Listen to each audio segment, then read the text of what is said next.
काकड़ी विश्वविद्यालय था, तो महात्मा गांधी का गुरुकुल काकड़ी विश्वविद्यालय से स्वामी श्रद्धानंद से कैसा संबंध है?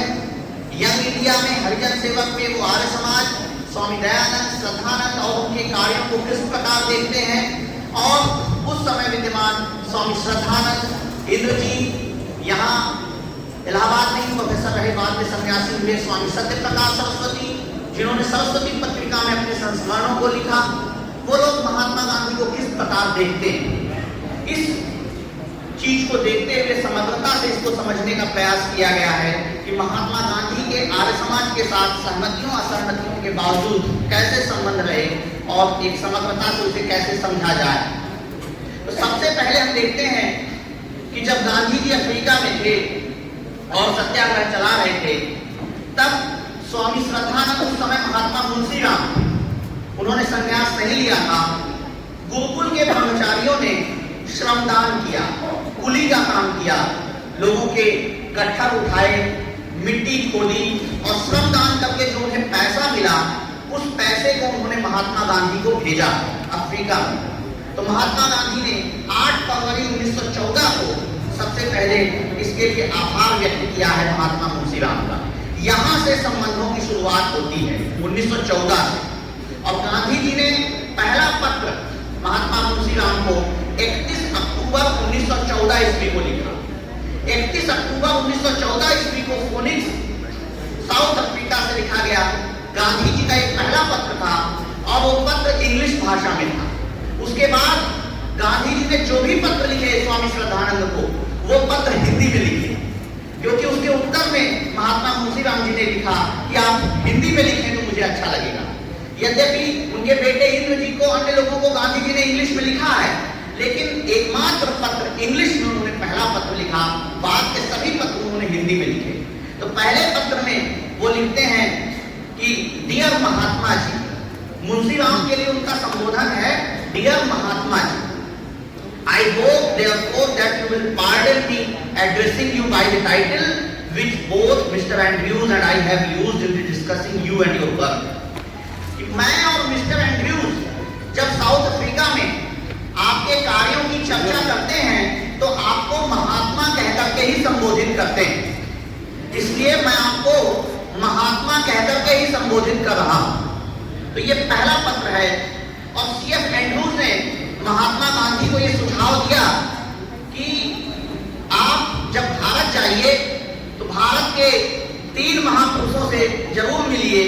वो महापुरुष हैं गुरुदेव रविन्द्रनाथ ठाकुर, महात्मा मुंशीराम और प्रिंसिपल सुशील कुमार रुद्र, जो दिल्ली के सेंट स्टीफेंस कॉलेज में उस समय प्राचार्य थे। तो महात्मा गांधी जब भारत आते हैं तो वो इन तीनों से मिलते हैं।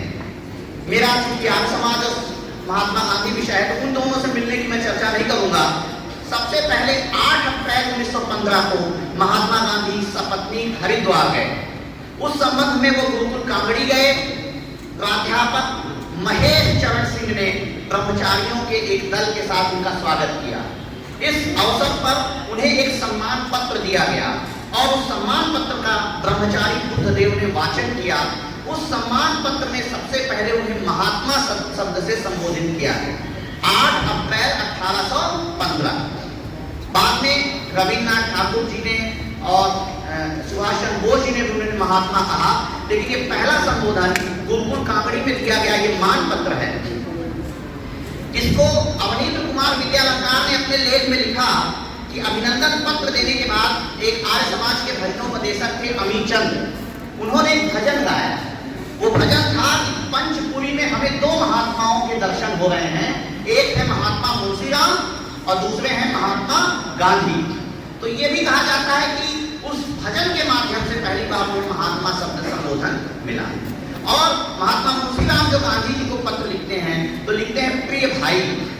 तो गांधी जी ने गुरुकुल कांगड़ी के उस मान पत्र के बाद जो अपना भाषण दिया, वहां कहा कि मैं उन ब्रह्मचारियों का शुक्रगुजार हूँ जिन्होंने श्रमदान करके दक्षिण अफ्रीका में मुझे मेरे लिए पैसा भेजा, और मैं महात्मा मुंशीराम जी का भी शुक्रगुजार हूँ जिन्होंने मेरे लिए भाई शब्द का प्रयोग किया, और मैं परमात्मा से कामना करता हूँ कि मैं भाई उनका बन सकूं, ऐसी मुझे शक्ति दे। इसके बाद महात्मा गांधी 20 मार्च 1916 ईस्वी को गोकुल कांगड़ी के उत्सव में आते हैं, वार्षिकोत्सव है, और यहाँ उन्होंने एक लंबा भाषण दिया और निर्भयता की भावना, स्वदेशी का अर्थ, अहिंसा के सिद्धांत, आर्य समाज के कार्य, इन पर विस्तृत चर्चा की। और अपनी असहमतियां भी आर्य समाज से महात्मा गांधी इस समय भी व्यक्त करते हैं। वो बताते हैं कि गोकुल के ब्रह्मचारियों को औद्योगिक शिक्षा दी जाए, इस पर वो बल देते हैं और कहते हैं, मैं अब तक गांधी जी की पंक्ति उद्धृत कर रहा हूं, मैं अब तक 2 बार गोकुल जा चुका हूं।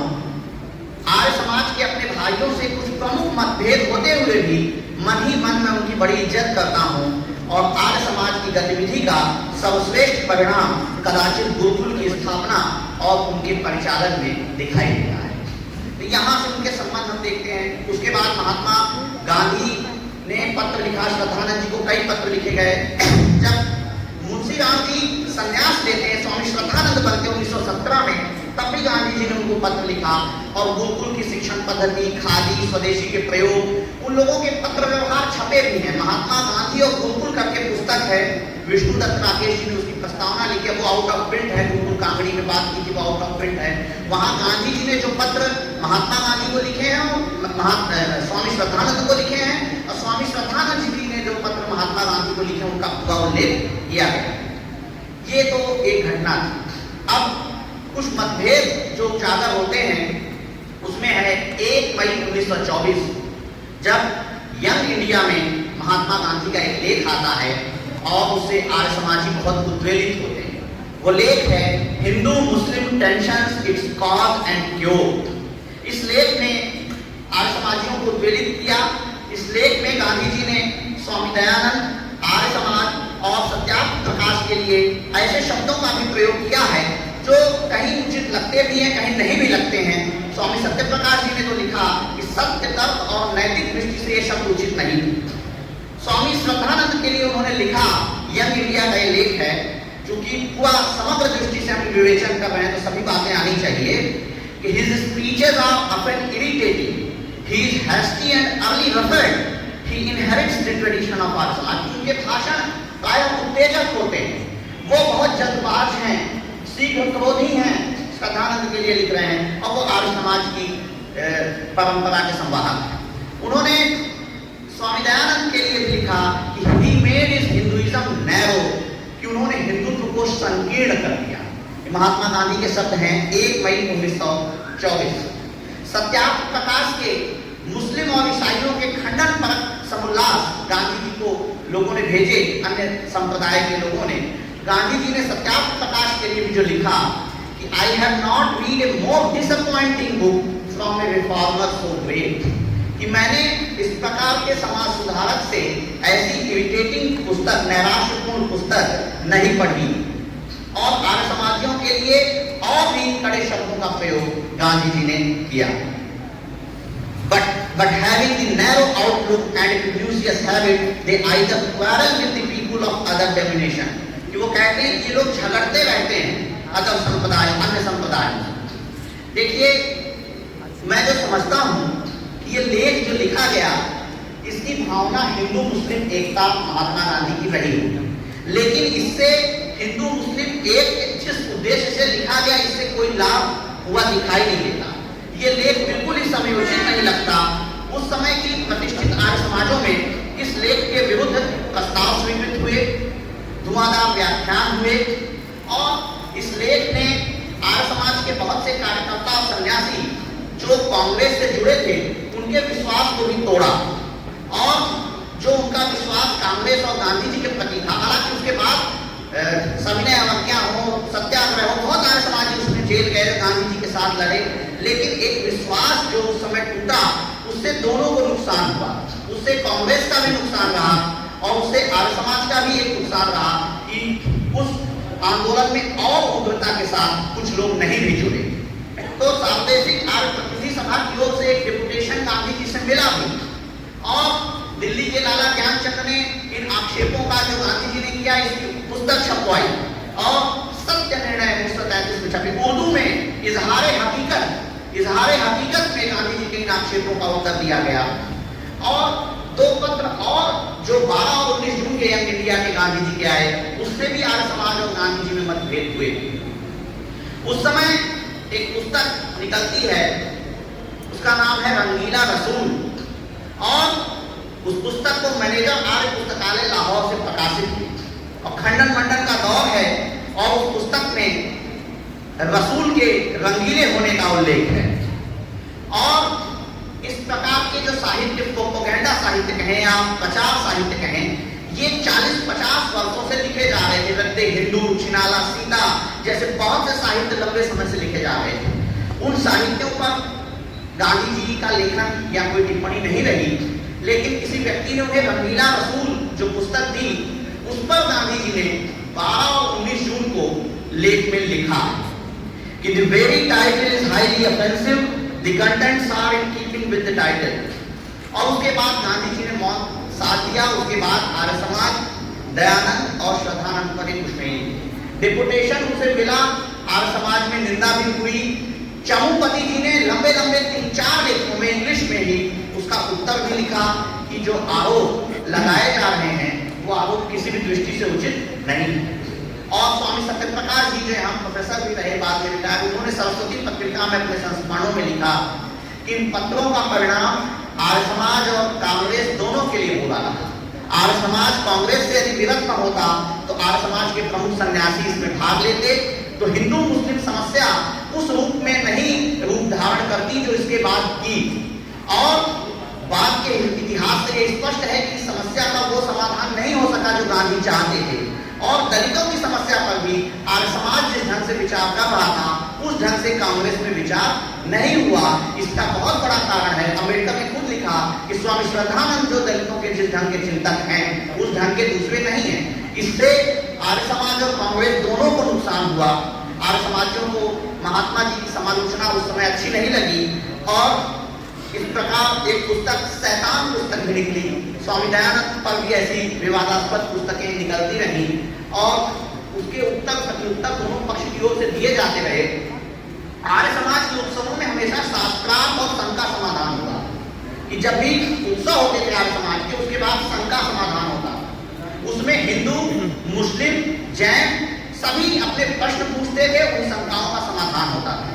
स्वामी सत्यप्रकाश जी लिखते हैं 1946 में सरस्वती पत्रिका में कि 40-50 वर्षों से मैं ऐसे जलसे देखता आ रहा हूँ, लेकिन ये जलसे किसी मलबे या किसी दंगे का कारण नहीं बने। उन्हीं जलसों में कुरान और हदीस की आयतें पढ़ी गई, पुराणों के खंडन हुए, लोगों ने भी खंडन किया, प्रश्न प्रतिप्रश्न हुए, लेकिन कभी कोई दंगा, कभी कोई विवाद उनके कारण नहीं हुआ। वो तो यहाँ तक कहते हैं कि इसमें अन्य धर्मावलंबी समीप आए।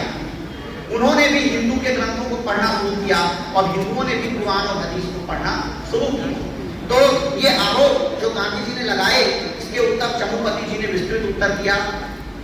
और मैं ये भी बताना चाहूंगा कि स्वामी श्रद्धानंद इन सब के बावजूद, स्वामी श्रद्धानंद ने फरवरी 1916 से लेकर के अक्टूबर 1926 तक श्रद्धा, सद्धर्म प्रचारक, लिबरेटर, इन समाचार पत्रों में गांधी जी और उनके कार्यों से संबंधित 17 संपादकीय लिखे हैं, जिनमें उनसे असहमतियां भी जाहिर की हैं और उनकी भूरी प्रशंसा भी की है। कभी आर्य समाज के लोगों ने संकीर्ण दृष्टि से गांधी को नहीं देखा। आप इतने लिखने के बावजूद, गांधी जी ने जो भी लिखा उसके बावजूद, स्वामी श्रद्धानंद 7 अक्टूबर 1926 को अपने शहीद होने के मृत्यु के 3 महीना पहले वो एक संपादकीय लिखते हैं डिलिब्रेटर में, उसका हिंदी अनुवाद में पढ़ूंगा कि महात्मा गांधी का जन्मदिन। वो लिखते हैं कि जनता की भीड़, उनके शब्द मैं उद्धृत कर देता हूं क्योंकि वो भाव शायद मैं बता नहीं पाऊंगा जो स्वामी श्रद्धानंद के भाव हैं, कि जनता की भीड़ महात्मा गांधी जो एक आध्यात्मिक पिता हैं, उनके जन्म दिवस को मनाने में उत्साह नहीं दिखाती है। वे तो भौतिक साधनों के माध्यम से सिपाहियों के द्वारा खून बहाकर विजय प्राप्त करने को ही महत्व देते हैं। जब महात्मा गांधी जी ने उनकी इन पाशविक इच्छाओं के विपरीत अहिंसा एवं शांति का मार्ग सुझाया, तो उनकी समझ में गांधी की ये बात नहीं आई, परंतु सिद्धांतों और विचारों के दृढ़ महात्मा गांधी को पूर्ण विश्वास था कि वे सत्य, अहिंसा, सामाजिक न्याय के द्वारा इन व्यक्तियों को समझाने में अवश्य सफल हो जाएंगे। जब मैं यानी कि श्रद्धानंद, जब मैं पानीपत की यात्रा से दिल्ली लौट रहा था, तो मैंने इस महापुरुष के 58वें जन्म दिवस पर रेलवे के कंपार्टमेंट में बैठकर प्रार्थना की कि ईश्वर उन्हें वैदिक धर्म के अनुसार स्वीकृत 100 वर्ष या उससे अधिक की आयु दे। इसके बावजूद गांधी गोकुल कांगड़ी जा रहे हैं, इंद्र जी को पत्र लिख रहे हैं, आचार्य रामदेव को पत्र लिख रहे हैं। गुवाहाटी का अधिवेशन हुआ, उसमें बुलाया गया स्वामी श्रद्धानंद जी को, वो बीमारी के कारण नहीं आ पाए। उसी समय 23 दिसंबर 1926 को अब्दुल रशीद के द्वारा स्वामी श्रद्धानंद की हत्या हो जाती।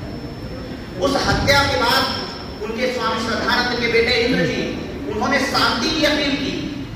अगर वो शांति की अपील ना करते, एक शब्द भी अनुचित बोल देते, बहुत बड़ा दंगा होता। महात्मा गांधी ने शांति की अपील की। गांधी जी ने शोक प्रस्ताव पढ़ा। 6 जनवरी 1927 को हिंदी नवजीवन में, 13 जनवरी 1927 को यंग इंडिया में, 19 दिसंबर 1935 को हरिजन सेवक में, सब में शोक प्रस्ताव और स्वामी श्रद्धानंद के विषय में गांधी ने जो लिखा कि वो वीरों के वीर थे, सूरमाओं के सूरमा थे। जो उनका मुख्य मतभेद हमें दिखता है वो शुद्धि आंदोलन को लेकर। स्वामी श्रद्धानंद शुद्धि की बात करते हैं कि अगर कोई हमारे विचारों से प्रभावित हो जाता है तो वो मुस्लिम संप्रदाय का हो या ईसाई संप्रदाय का हो, अगर वो इस विचार में आना चाहता है तो आ सकता है। लेकिन स्वामी श्रद्धानंद ने इसके लिए किसी धन का, किसी लालच का, किसी प्रतिष्ठा का प्रयोग नहीं किया। कोई विचारों के बदल जाने के कारण अगर आना चाहता है तो आ सकता है। महात्मा गांधी इससे सहमत नहीं थे। वो चाहते थे कि शुद्धि का काम बंद कर दिया जाए। उन्होंने कई बार स्वामी श्रद्धानंद जी से कहा, स्वामी श्रद्धानंद जी ने कहा कि मैं तैयार हूं, अगर तबलीग बंद हो जाती है, अगर तबलीग बंद हो जाती है, तबलीग के बंद होने का ऐलान हो जाता है, तो मैं भी शुद्धि के कार्यों को बंद कर दूंगा।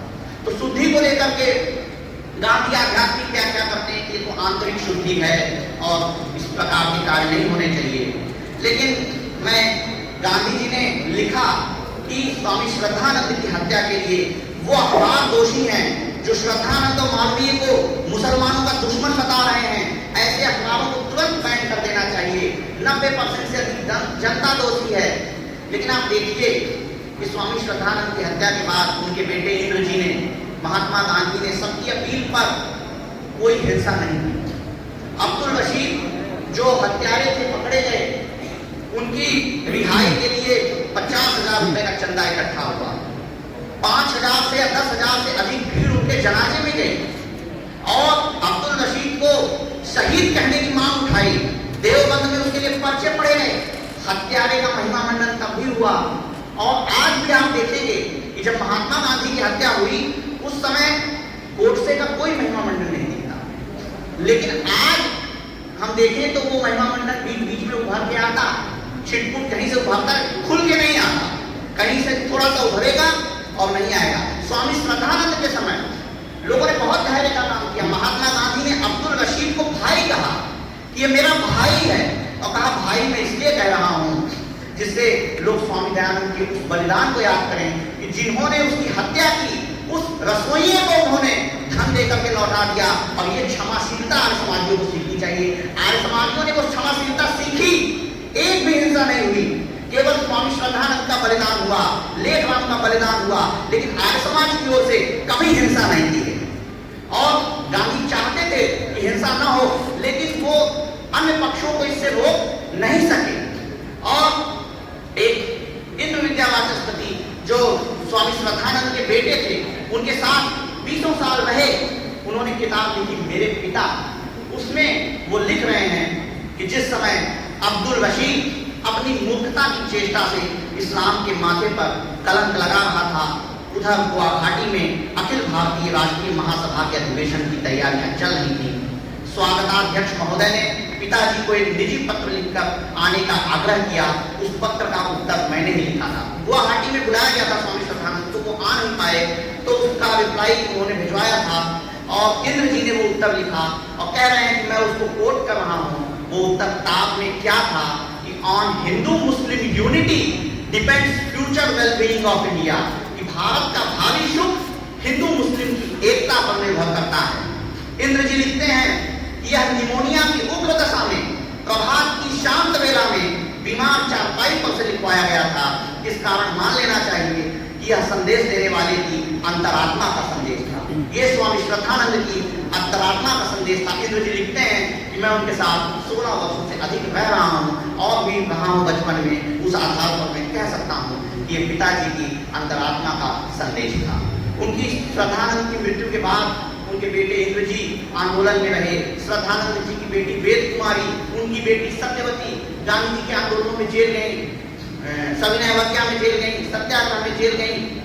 और गांधी की मृत्यु पर उनकी बेटी वेद कुमारी ने लिखा कि जब मेरे पूज्य पिताजी श्रद्धानंद का बलिदान हुआ था तो गांधी जी ने कहा था कि मुझे भगवान ऐसी ही मृत्यु दे। भगवान ने उनकी बात सुन ली, ऐसी बातें लिखती हैं वो, और उन्हें भी वैसी ही दिव्य मृत्यु मिली। उनकी छाती पर भी 3 गोलियों के निशान थे। सचमुच ईश्वर ने उनकी इच्छा पूर्ण की। तो देखिए, आर्य समाज और गांधी को समग्रता से समझने के लिए उनके और स्वामी श्रद्धानंद की मृत्यु के बाद महात्मा गांधी गुरुकुल जाते हैं और गांधी जी ने अपना आंचल फैला दिया, कहा इस गुरुकुल के लिए दान दो, और 3 लाख रुपए इकट्ठे किए। आज आर्य समाज से जुड़े लोग या गांधीवादी दोनों ही एकांगी दृष्टि से आर्य समाज और गांधी के संबंधों का मूल्यांकन करते हैं, जो किसी भी दृष्टि से उचित नहीं है। आर्य समाज के स्कॉलरों की लंबी परंपरा रही, गुरुकुल कांगड़ी में अवनीश विद्यालंकार, सत्यकाम विद्यालंकार पूरा लिखे। यहाँ तक कि एक स्कॉलर थे गुरुकुल कांगड़ी के, जिन्होंने जब गांधी जी ने श्रद्धानंद का खंडन किया तो उन्होंने गांधी के पक्ष में लिखा। तो लोगों ने कहा इनकी डिग्री वापस ले ली जाए, ये अपने ही गुरु के खिलाफ। तो स्वामी श्रद्धानंद ने कहा ये मेरी ही उदार शिक्षा का परिणाम है कि मेरा विद्यार्थी मेरे खिलाफ भी लिख रहा है। तो ये उदारता स्वामी श्रद्धानंद गुरुकुल कांगड़ी की थी। उनको गांधी जी ने समय समय पर स्मरण किया उनकी मृत्यु के बाद। जब वो बीएचयू आते हैं तो मालवीय जी से कहते हैं कि क्यों गंगा में के किनारे टेम्स का पानी पिला रहे हो, वहां देखो स्वामी श्रद्धानंद जो है हिंदी माध्यम से लोगों को पढ़ा रहे हैं।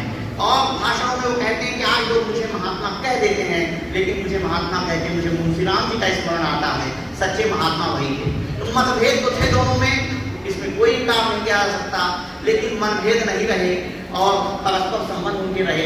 आर्य समाज के सभी विचारकों के साथ, चाहे वो डॉक्टर अम्बेडकर हो, चाहे मालवीय जी हो और चाहे गांधी जी, किसी से पूर्ण सहमति नहीं रही है। सभी बिंदुओं पर सहमत नहीं रहे, लेकिन बहुत से बिंदुओं पर सहमति रही और वो स्वामी दयानंद और आर्य समाज के प्रशंसक रहे। तो ये बहुत ही लंबा हो जाएगा इसके बाद, तो मैं समय को देखते हुए अपनी बात को यही विराम दूंगा। आप सभी का धन्यवाद। आप लोगों ने ध्यान